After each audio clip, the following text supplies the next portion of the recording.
ध्यान का अर्थ है तवज्जो रखना।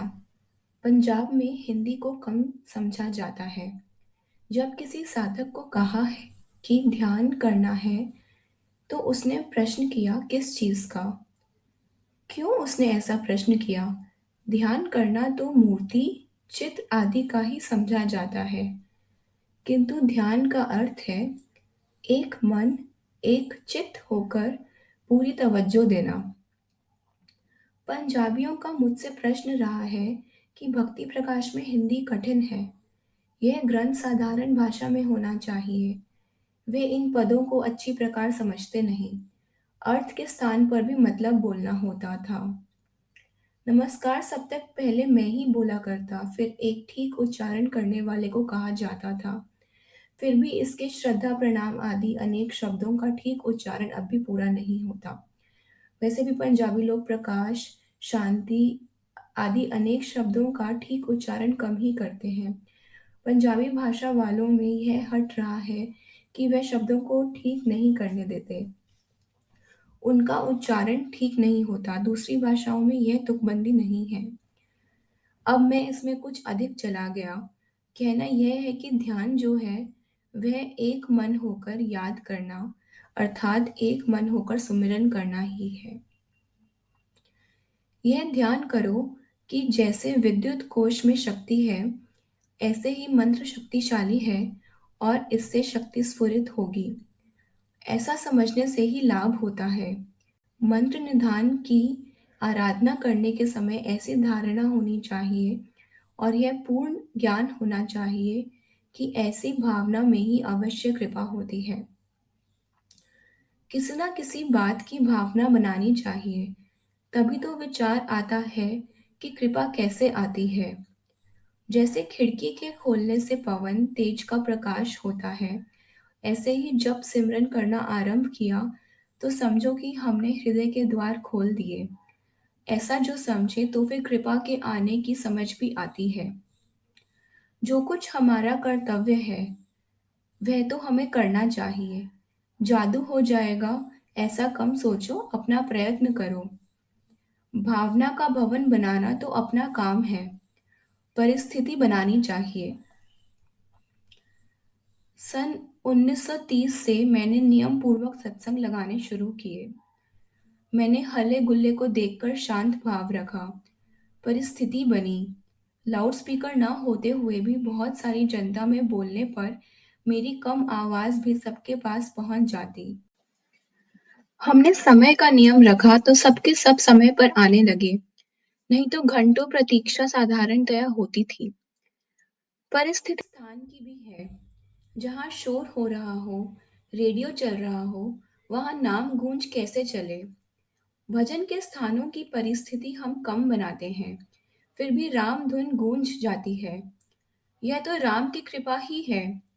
आप में से कुछ को यहाँ के नियम एक बड़ी बात प्रतीत होते होंगे, किंतु ये सब ठीक है। जब आप भावना से आराधन कीर्तन करते हैं, तो ईश्वर में लीन रहने वाले देवता भी आपके साथ सम्मिलित हो जाते हैं। सुर का स्वाद और है और तन्मय हो जाना कुछ और ही अवस्था है। मैं कीर्तनों में जाता हूँ तो स्वाद कम आता है, क्योंकि सुर के स्वाद की अपेक्षा तन्मय होकर भावना से उच्चारण का स्वाद न्यारा ही होता है। जहाँ क्राइस्ट का रास खेला जाता है, वहाँ अमेरिका और सभी स्थानों से लोग आते हैं, तो सीटें पहले से ही रिजर्व होती हैं। अभिनय करने वाले भी बड़े निश्चयवान होते हैं। सब बड़े निश्चय से देखते हैं, किंतु अन्य किसी स्थान पर क्राइस्ट का कोई अंग भी दिखाया जाए तो सारे ईसाई उबल उठे। परिस्थिति बनाकर स्वरूप देखा जाता है। हम सुर और सूरत से मस्त हो जाते हैं। यह भाव हिंदुओं में दुर्बलता है। इसीलिए तो छैला, नयनवा, छोकरा, सीता, राधा आदि बनाया जाता है। अस्तु इसका भी कुछ लाभ होगा। अंततो गत्वा कृपा प्राप्ति का मार्ग तो थोड़े व्यक्तियों का है। यह भावना का मार्ग है, अतः सबका नहीं। इसके फलस्वरूप यथेष्ट मात्रा में भलाई आ जावे तो दूसरी बात है, किंतु प्राप्ति वाली बात तो थोड़ों में आती है, सब में आनी कठिन है। अपना प्रयत्न न हो तो भी कभी कभी कृपा का अवतरण होता है। जब हमारा ही काम है तो साधना में बैठते समय यह भावना हो कि हम राम के साथ बैठे हैं।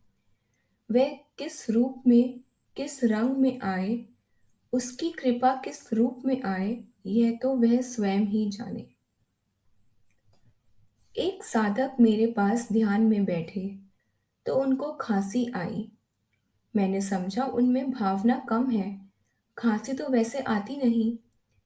फिर वह उस मकान में दो तीन बार ध्यान में बैठे।